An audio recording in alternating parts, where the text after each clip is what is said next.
మీకు సమర్పిస్తున్నవారు Lakshmi Nilayam gated community apartment Shyamalanagar extension 11th line Guntur.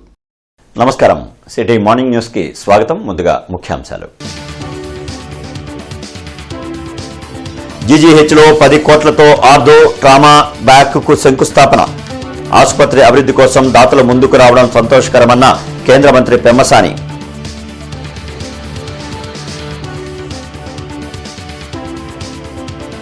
Krishnababu కాలంలో మహిళలపై దాడిపై తీవ్రంగా ఖండించిన ప్రభుత్వ యంత్రాంగం. నిందితులు అరెస్ట్, జాప్యం వహించిన పోలీసులపై చర్యలు.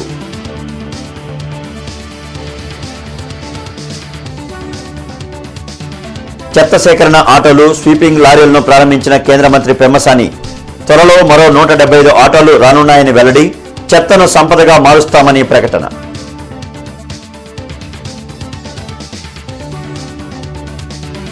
నగరాభివృద్ధిపై ప్రజాప్రతినిధుల సమీక్ష. 20 కోట్ల వ్యయంతో పార్కులు అభివృద్ధి చేయనున్నట్లు వెల్లడి.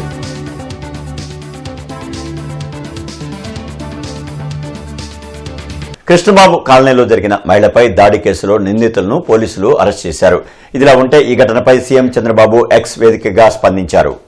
దాడిని తీవ్రంగా ఖండిస్తూ ఘటన కలిసివేసిందని తెలిపారు.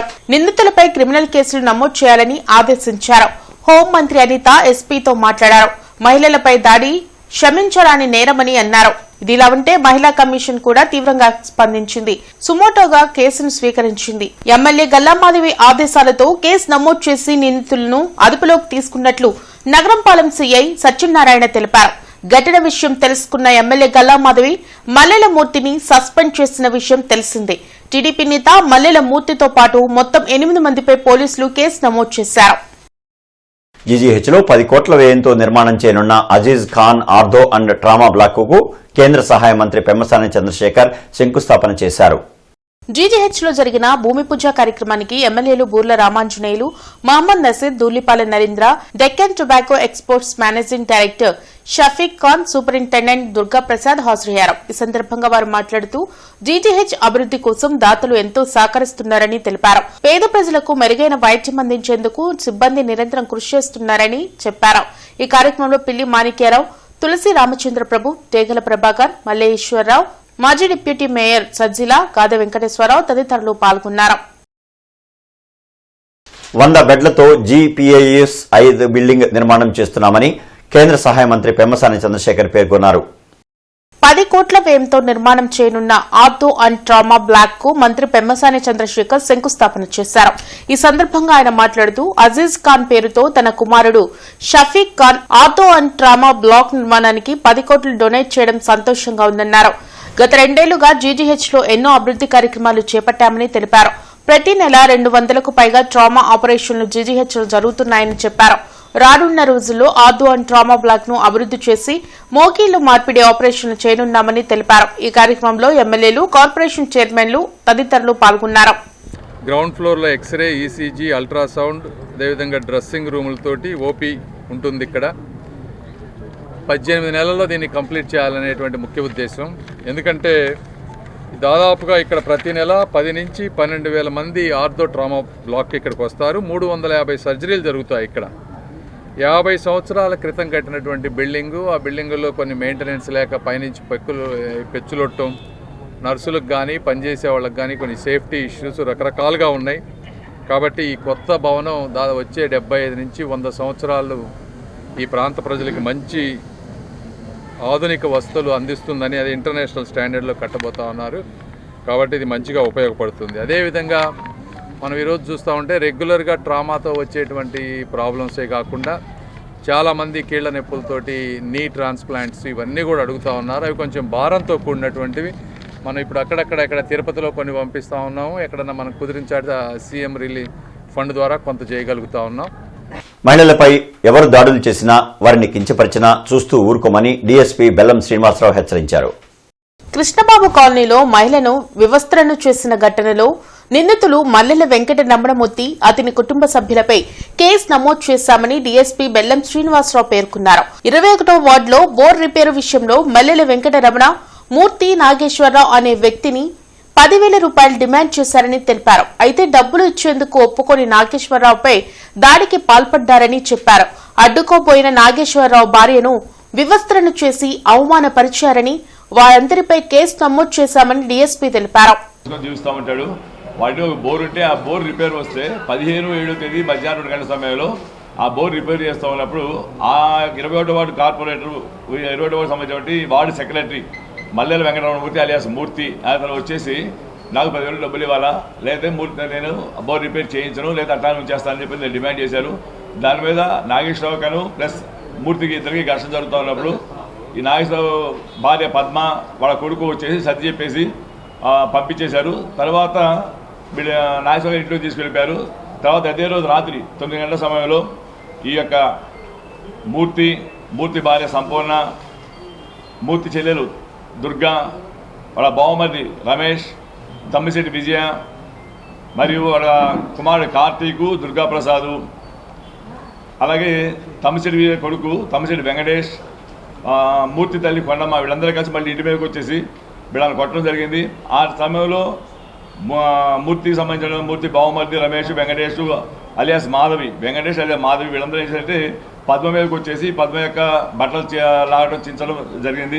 ఈ యొక్క దీని ప్రకారం ఎవరైనా సరే మహిళలు కానీ మహిళలపై ఎవరైనా వేధింపు చర్యలు కానీ ఏమైనా దాడులు చేస్తే అసభ్యవుతున్నా లేదా ఏ విధమైన అన్యాయ పనులు చట్టపరంగా కలిగిన చర్యలు తీసుకుంటున్నాం. అలాగే మహిళా భద్రత గౌరవం మరియు రక్షణ పోలీస్ శాఖ పూర్తిగా కట్టుబడి ఉందని, తప్పు చేస్తే సొంత పార్టీ వారినైనా ఉపేక్షించమని ఎమ్మెల్యే గల్లా మాధవి హెచ్చరించారు. మహిళలను వివస్త్రను చేసిన ఘటన పశ్చిమ నియోజకవర్గంలో జరగడం బాధాకరమని ఎమ్మెల్యే గల్లా మాధవి పేర్కొన్నారు. 2 కుటుంబాల మధ్య చిన్న వివాదం చిలికి గాలివానగా మారిందన్నారు. కేసు నమోదు చేసినా అరెస్ట్ చేయడంలో జాప్యం వహించిన అధికారులను సస్పెండ్ చేయడం జరిగిందన్నారు. ఈ అమానవీయ ఘటనపై చంద్రబాబు నాయుడు, లోకేష్ కూడా స్పందించారని చెప్పారు. కార్యకర్తను పార్టీ నుండి సస్పెండ్ చేశామన్నారు. శవం దొరికితే వాలిపోయే వైసీపీ వాళ్లు నా అనుచరుడు అంటూ దుష్ప్రచారం చేస్తున్నారని మండిపడ్డారు. తప్పుగా కామెంట్ పెడితే టీడీపీ కార్యకర్తనే జైలుకు పంపామన్నారు. మహిళలకు ఇబ్బంది ఎదురైతే తప్పకుండా చర్యలు తీసుకుంటామన్నారు. ఒక మహిళ పట్ల అత్యంత హేయంగా అమానుషంగా ప్రవర్తించేదాకా దారితీసిన ఈ ఘటనని మేము తీవ్రంగా ఖండిస్తున్నాం. అది గుంటూరు పశ్చిమ నియోజకవర్గంలో జరగడం నిజంగా చాలా బాధాకరం. ఎందుకంటే గుంటూరు పశ్చిమ నియోజకవర్గం మహిళల పట్ల ఒక ప్రత్యేకమైన విధానంతో ముందుకు వెళ్తుంది. ప్రతి మంగళవారం మహిళల కోసం డెడికేటెడ్గా వారి ప్రాబ్లమ్స్ వినడం కోసం, వాళ్ళ సమస్యలు పరిష్కరించడం కోసం ఇక్కడ మహిళా గ్రీవియన్స్ని నిర్వహిస్తున్న ఈ నియోజకవర్గంలో ఒక మహిళ పట్ల ఇంతటి దారుణమైన పరిస్థితి కలగడం అనేది నిజంగా చాలా బాధాకరం. అందులోనూ ఒక తెలుగుదేశం పార్టీ కార్యకర్తలు దీంట్లో ఇన్వాల్వ్ అయి ఉన్నారు అని తెలియడం ఇంకా విచారకరమైన విషయం. అధికారులు కూడా జాప్యం చేయడం జరిగింది. నిందితులు ఎవరైతే ఉన్నారో వాళ్ళు ఇంకా పట్టుకోలేదు సదరు అధికారులు అని నాకు తెలియడం జరిగింది. ఇమీడియట్గా గౌరవ ఎస్పీ గారితో మాట్లాడడం కూడా జరిగింది. ఎందుకు ఇంకా మీరు యాక్షన్ తీసుకోలేదని మాట్లాడడం జరిగింది. ఆయనకు కూడా ఈ విషయం అప్పుడే తెలియడం వల్ల ఆయన కూడా నేను చెప్పిన వెంటనే కూడా స్పందించడం జరిగింది. కొల్లిపర మండలం చక్రాయపాలెంలో నిర్వహించిన స్వర్ణాంధ్ర స్వచ్ఛాంధ్ర కార్యక్రమంలో మంత్రి నాదెండ్ల మనోహర్ పాల్గొన్నారు. గ్రామంలో పారిశుద్ధ పనులను పరిశీలించిన నాదెండ్ల మనోహర్ కొన్ని చోట్ల అస్తవ్యస్తంగా ఉన్న పరిస్థితులను చూసి అసహనం వ్యక్తం చేస్తూ అధికారులకు కఠిన ఆదేశాలు జారీ చేశారు. గ్రామాల అభివృద్ధికి ప్రజలు, అధికారులు కలిసికట్టుగా పనిచేయాలని, మనస్పర్ధలకు తావివ్వకుండా ముందుకు సాగాలని మంత్రి సూచించారు. చక్రాయపాలెంలో ఇకపై వర్గ విభేదాలకు చోటు ఉండకూడదని పేర్కొన్నారు. తడి పొడి చెత్తను వేరువేరుగా సేకరించే కార్యక్రమాన్ని ఈ గ్రామం నుంచే ప్రారంభిద్దామని, ఇందుకోసం ఇంటింటికి చెత్త బుట్టలను పంపిణీ చేస్తామని తెలిపారు. పారిశుద్ధ్యంతో పాటు పర్యావరణ పరిరక్షణకు ప్రాధాన్యత ఇవ్వాలని ఉప ముఖ్యమంత్రి పవన్ కళ్యాణ్ చేపడుతున్న పర్యావరణ పరిరక్షణ కార్యక్రమాలను అమలు చేద్దామని పిలుపునిచ్చారు. ఓకే, అన్ని కరెక్ట్, నేను చెప్పే అన్ని కరెక్ట్ గానే ఉంటాయి విను. సో ఆ కోణం నుంచి మనం చూస్తే మనకి జరగాల్సిన అభివృద్ధి కార్యక్రమాలు నేను మీకు మాట ఇస్తున్నాను. ఇప్పుడే నాకు లిస్ట్ ఇచ్చారు, 1,40,00,000 రూపాయలు కావాలని. నేను ఎట్టి పరిస్థితుల్లో ఈ 1,40,00,000 మీకు 4 రోజుల్లోపే పవన్ కళ్యాణ్ గారి దృష్టిలో తీసుకెళ్లి మనం వేసవికాలం లోపు చేపట్టాల్సిన పనులు ఎటువంటివి, అదేవిధంగా గతంలో ఉన్న జాతీయ ఉపాధి హామీ పథకం ఇప్పుడు బీబీజీ రామ్జీ అని వచ్చి కొత్త పథకం కింద తీసుకొచ్చారు. దాని ద్వారా కూడా మనం ఈ డొంక రోడ్ల నిర్మాణం ఎప్పటి నుంచో నేను మాట ఇస్తా ఉన్నాను, వచ్చినప్పుడల్లా రైతాంగాన్ని చెప్తున్నాను డొంక రోడ్లు వేపిద్దామని.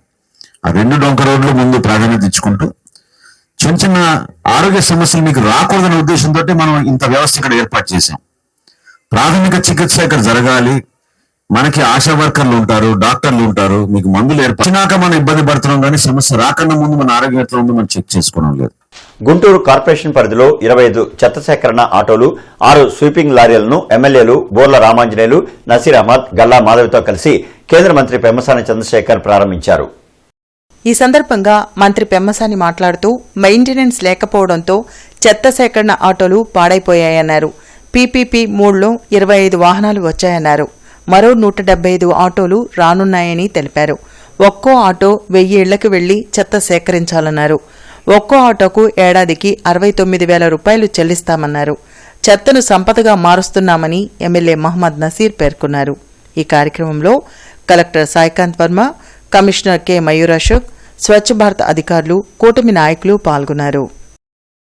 తోటి మన గుంటూరులోనే 200 ఎన్ని ఉండాల్సినవి అయితే దాదాపు 60 ఎన్నో పనిచేస్తూ ఉన్నాయి.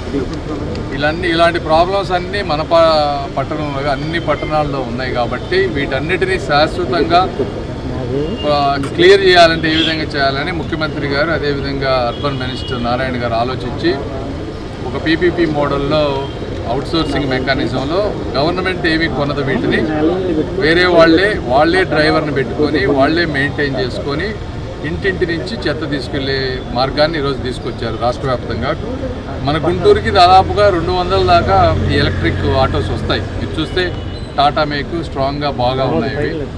ఈ 200లో ఇప్పుడు మనకి 25 వచ్చినాయి.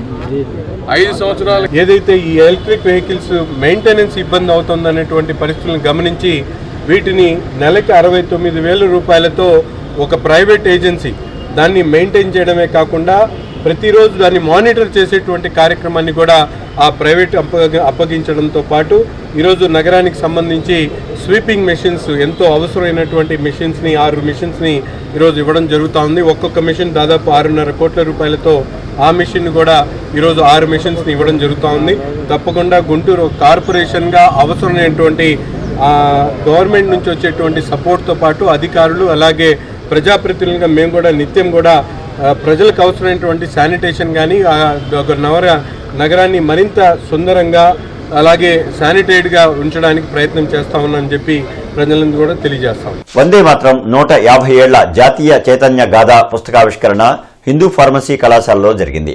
అదేవిధంగా భావసాగర వందనం కవితా సంపుటి గ్రంథాల ఆవిష్కరణ జరిగింది.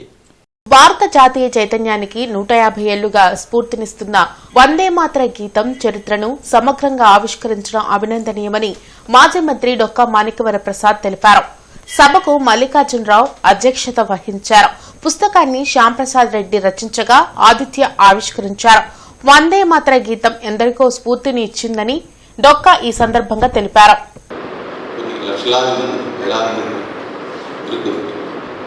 అనేక త్యాగాలకి పురుగెలుపు ఒక పాట. అది వచ్చినప్పుడు వచ్చిన సందర్భం, రచనా సందర్భం చాలా ఇంట్రెస్టింగ్. బంకిం చటర్జీ గారు మహర్షి అంటారు. ఆయన బ్రిటిష్ ప్రభుత్వంలో అధికారిగా ఉండేవాడు. ఆయన 1835 నుంచి 94 మధ్య జీవించాడు.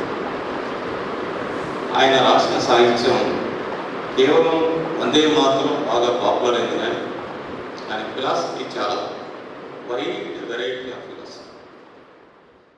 20 కోట్ల వ్యయంతో నగరంలో పార్కులు అభివృద్ధి చేయనున్నామని కేంద్ర సహాయ మంత్రి పెమ్మసాని చంద్రశేఖర్ పేర్కొన్నారు.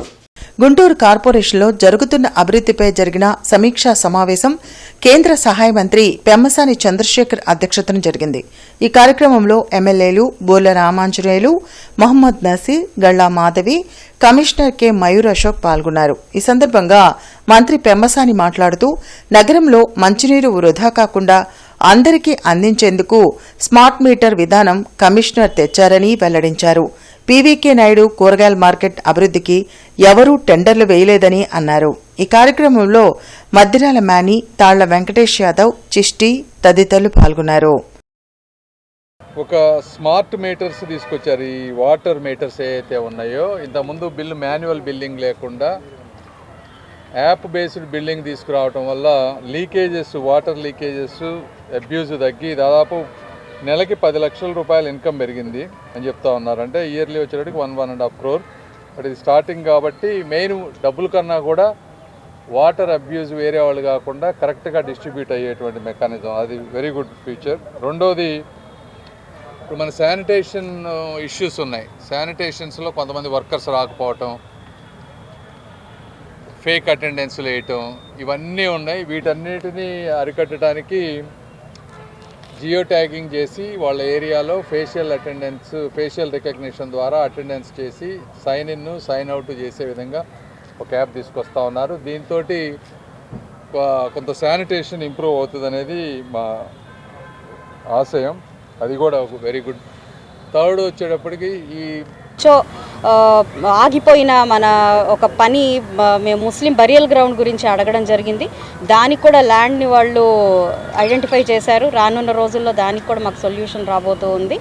అదేవిధంగా ఇక్కడ 3 రోడ్స్ గురించి మేము ఎప్పటి నుంచో అడుగుతూ ఉన్నాము. దానికి కూడా ఈరోజు మాకు ఒక సొల్యూషన్ వచ్చింది. టౌన్ ప్లానింగ్ వాళ్ళు దాన్ని ఫాస్ట్గా తీసుకొని galaxy bar road, Velangini Nagar road, Kondai colony road, ఇలాగా ఏటి అగ్రహారం 0 లైన్ రోడ్డు, ఇట్లాగా కొన్ని రోడ్స్ మీద చాలా ఫాస్ట్గా డెసిషన్ తీసుకొని రానున్న 1 monthలోనే వాటికి ప్రోగ్రెషన్లోకి వెళ్ళే పరిస్థితి కూడా ఉంటుంది అని చెప్పి. నేను 35 సంవత్సరాలుగా పరిపాలనలో కూడా ఉన్నాను, కానీ ఒక మంచి టీమును మాత్రం ఇప్పుడు చూస్తున్నాను. జిల్లా కలెక్టర్ గారు, కమిషనర్ గారికి మంచి సయోధ్య దొరికింది. ఎందుకంటే ఇద్దరి మధ్య సయోధ్య ఉన్నప్పుడు మాత్రమే నగరాలు అభివృద్ధిలోకి వస్తాయి. వారిని ముందుకు నడిపించడానికి ప్రజాప్రతినిధులైనటువంటి మా కేంద్ర మంత్రివర్యులు కానీ, మా సహచరులు కానీ అందరూ కూడా ఒక పాజిటివ్ దృక్పథంతో, ఎవరికి ఏ స్వార్థం లేదు. కాబట్టి ఇది ఒక మంచి వాతావరణంలో ముందుకెళ్తున్నాం.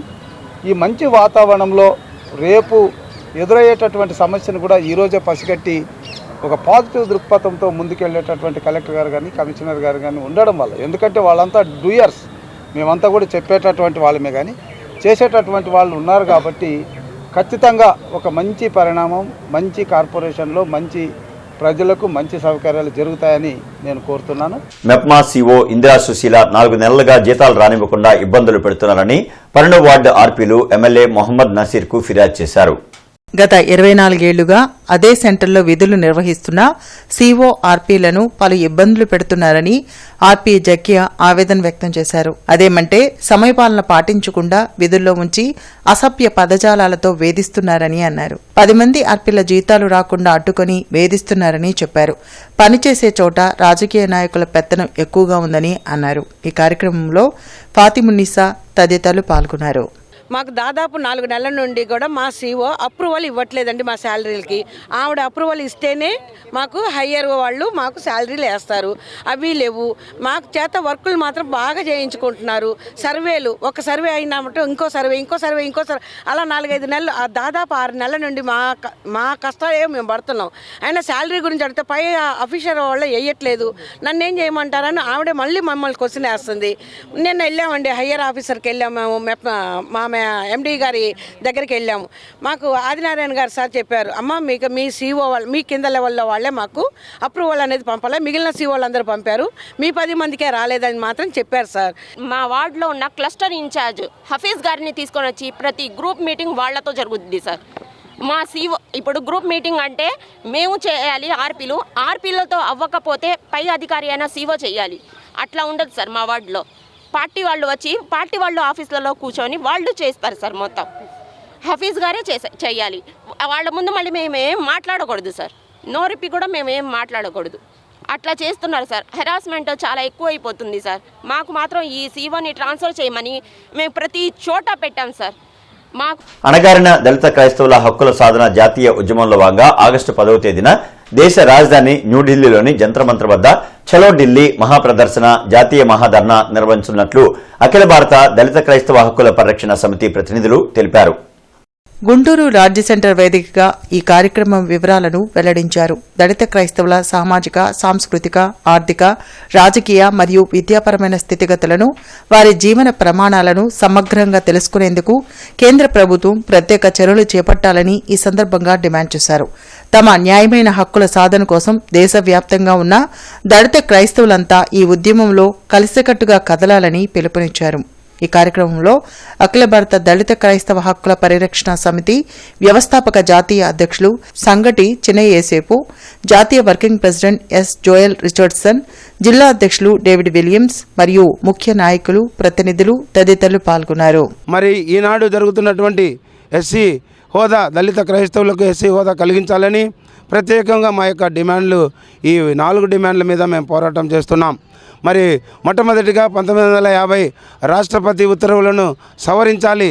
మరి కేజీ బాలకృష్ణన్ గారు ఆయన సుప్రీంకోర్టు మాజీ న్యాయమూర్తిగా పనిచేసి ఆయన మరి దళిత క్రైస్తవులకు క్రైస్తవులకు ఎస్సీ హోదా కల్పించాలని, గతంలో మరి డాక్టర్ బిఆర్ అంబేద్కర్ గారు రాజ్యాంగంలో రాశాడు క్రైస్తవులకు కూడా హక్కులు కావాలని. మరి వాటన్నిటి ఇంప్లిమెంట్ చేయడానికి మరి కదలి అందరూ రావాల్సిందిగా, మరి క్రైస్తవులందరూ కూడా ఎస్సీ హోదా సాధించేంత వరకు కూడా ఉద్యమం చేస్తామని, రానున్న రోజుల్లో ఇది బలోపేతం చేసి మరి ఢిల్లీ స్థాయిలో కూడా ఎన్నో మూవ్మెంట్లు చేస్తామని తెలియజేస్తూ ముగిస్తున్నాం.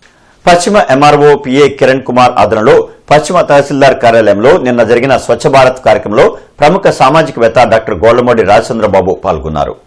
పశ్చిమ తహసీల్దార్ కార్యాలయంలో స్వచ్ఛ కార్యక్రమంలో ఆయన పాల్గొన్నారు. ఈ కార్యక్రమంలో మాణిక్యరావు, మంత్రి నాయక్, శ్రీనివాసరావు, వీఆర్ఓలు శ్రావణి, భూలక్ష్మి, రామాంజనేయులు, సౌజన్య, ప్రవీణ తదితరులు పాల్గొన్నారు. సూపర్ స్టార్ కృష్ణ వారసుడు ఘట్టమనేని జయకృష్ణ జన్మదినాన్ని పురస్కరించుకుని గుంటూరులోని సరస్వతి థియేటర్ ఆవరణలో ఘట్టమనేని అభిమానులు కేక్ కట్ చేసి అన్నదాన కార్యక్రమాన్ని నిర్వహించారు.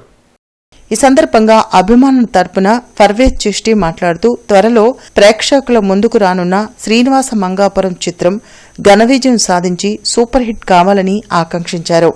ఘట్టమనేని కుటుంబానికి అభిమానుల మద్దతు ఎల్లప్పుడూ ఉంటుందని పేర్కొన్నారు. ఈ కార్యక్రమంలో నయీం భాషా, సురభి యేసు, డాక్టర్ దేవదాసు, రవి, వెంకట్రెడ్డి, జొన్నలగడ్డ వెంకటరత్నం తదితర ఘట్టమనేని అభిమానులు పాల్గొని జయకృష్ణకు జన్మదిన శుభాకాంక్షలు తెలిపారు. సూపర్ స్టార్ కృష్ణ గారి వారసుడు, 3వ తరం వారసుడు జయకృష్ణ గారి పుట్టినరోజు సందర్భంగా అభిమానుల ఆధ్వర్యంలో పుట్టినరోజు వేడుకలు ఘనంగా జరిపాము. కేక్ కటింగ్ మరియు అన్నదాన కార్యక్రమం చేశాము. ఇలాగే జయకృష్ణ కూడా మహేష్ బాబు లాగా సూపర్ స్టార్ అవ్వాలని కోరుకుంటూ Srinivasa Mangapuram cinema super hit అవ్వాలని కోరుకుంటున్నాము. అలాగే ఈ కార్యక్రమంలో నాకు సహకరించిన సురభి యేసు గారికి, రవి గారికి, వెంకటరెడ్డి గారికి, జొన్నలగడ్డ యేసురత్నం గారికి, డాక్టర్ దేవదాస్ గారికి, కిషోర్ గారికి, నయీం బాషా గారికి, అభిమానులందరికీ కృతజ్ఞతలు. రాజధాని ప్రాంతంలోని తాడికొండ అంబేద్కర్ గురుకుల పాఠశాలను కొనసాగించాలని, పాఠశాల తరలింపు నిర్ణయాన్ని ప్రభుత్వం వెంటనే ఉపసంహరించుకోవాలని ప్రజా సంఘాల నాయకులు డిమాండ్ చేశారు. పాఠశాల తరలింపును వ్యతిరేకిస్తూ శనివారం లార్జ్ సెంటర్లో నిరసన చేపట్టారు. డివైఎఫ్ఐ జిల్లా కార్యదర్శి వై కృష్ణకాంత్ మాట్లాడుతూ సుమారు 500 మంది ఎస్సీ ఎస్టీ విద్యార్థులను ఇతర ప్రాంతాలకు తరలించడం అన్యాయమన్నారు. సిఐటియు నగర కార్యదర్శి బి ముత్యాలరావు మాట్లాడుతూ ప్రాథమిక విద్యను దూరం చేస్తూ పోటీ పరీక్షల కోసం ఎక్సలెన్స్ సెంటర్ ఏర్పాటు చేస్తామనడం సమంజసం కాదన్నారు. ఎస్ఎఫ్ఐ జిల్లా కార్యదర్శి షేక్ సమీర్ పాల్గొన్నారు. ఇప్పటికే స్కూల్స్లో ఉన్నటువంటి టీచర్స్ పోస్టులు లేక రకరకాల అభ్యర్థులు రోడ్ల మీద తిరుగుతున్న నేపథ్యం ఉంటే ఆ పోస్టులు భర్తీ చేయడానికి కూడా ఇంతవరకు నోటిఫికేషన్ ఇచ్చిన పరిస్థితి లేదు. ఉన్నటువంటి గవర్నమెంట్ విద్యా సంస్థల్లో ఇప్పుడు ఎంతో ఎస్సీ ఎస్టీ విద్యార్థులకి కీలకంగా ఉన్నటువంటి గురుకుల పాఠశాలని ఈరోజు తరలించి అక్కడి నుంచి విద్యార్థులను దాదాపుగా 400 నుంచి 500 మంది ఉంటున్న విద్యార్థుల్ని వేరే గురుకుల పాఠశాల తరలించడం అంటే మీరు ప్రభుత్వ విద్యారంగం వైపు ఉన్నారా, ప్రైవేటు విద్యారంగం వైపు ఉన్నారా అని అడుగుతూ ఉన్నాం. ప్రజల పక్షాన్ని నిలబడాల్సినటువంటి పోలీసులు, విద్యార్థులు, ప్రజా సంఘాల నాయకుల మీద విధమైనటువంటి దాడుల్ని ఖండిస్తూ ఉన్నాం. ప్రభుత్వం ఎక్సలెన్స్ సెంటర్ పేరుతోటి ఐఐటి జేఈఈ కోసం కోచింగ్ సెంటర్లు పెట్టదలుచుకుంటే కొత్తగా ఏర్పాటు చేసి పెట్టాలే తప్ప కొనసాగుతున్నటువంటి గురుకుల పాఠశాలను తీసేసి దాని స్థానంలో ఆ విద్యార్థుల్ని ఇబ్బందులకు గురి చేయడం సరికాదని, దీన్ని ప్రజలందరూ వ్యతిరేకించాలని చెప్పేసి విజ్ఞప్తి చేస్తూ ఉన్నాం. సత్తెనపల్లి నియోజకవర్గంలోని మున్సిపల్ ఆఫీసు నందు నిర్వహించిన స్వర్ణాంధ్ర స్వచ్ఛాంధ్ర కార్యక్రమంలో ఎమ్మెల్యే కన్నా లక్ష్మీనారాయణ పాల్గొన్నారు. ఈ సందర్భంగా కన్నా లక్ష్మీనారాయణ మాట్లాడుతూ ప్రతి ఒక్కరూ బాధ్యతగా మీ పరిసరాలను పరిశుభ్రంగా ఉంచుకోవాలని అన్నారు. గత ప్రభుత్వంలో చెత్తపై పన్ను వేశారని, కూటమి ప్రభుత్వం అధికారంలోకి రాగానే చెత్తపై పన్ను తొలగించారని అన్నారు. స్వచ్ఛాంధ్ర కోసం ప్రతి ఒక్కరూ ముందుకు రావాలని కోరారు. పారిశుద్ధ కార్మికులకు కోటి ప్రమాద బీమా కూటమి ప్రభుత్వం కల్పిస్తుందని తెలిపారు. ప్లాస్టిక్ కవర్లు, ప్లాస్టిక్ డబ్బాల నివారణకు స్వచ్ఛందంగా ప్రజలు చైతన్యంతో కట్టడి చేయాలని అన్నారు. భూగర్భ జలాలు పెంచడంపై ప్రత్యేక ఫోకస్ పెట్టాలని తెలిపారు. నీటి భద్రత అనేది ప్రతి ఒక్కరి బాధ్యత అని, నీటి వనరులను పరిరక్షించడం, నీటి కాలుష్యాన్ని నివారించడం, నీటి వినియోగాన్ని సమర్థవంతంగా చేయడం వంటి చర్యలు తీసుకోవాలని తెలిపారు. ఇక ఈ వార్తలు ఇంతటితో సమాప్తం. నమస్కారం. సిటీ న్యూస్ ని మీకు సమర్పించిన వారు Lakshmi Nilayam, gated community apartment, Shyamlanagar extension 11th line, Guntur.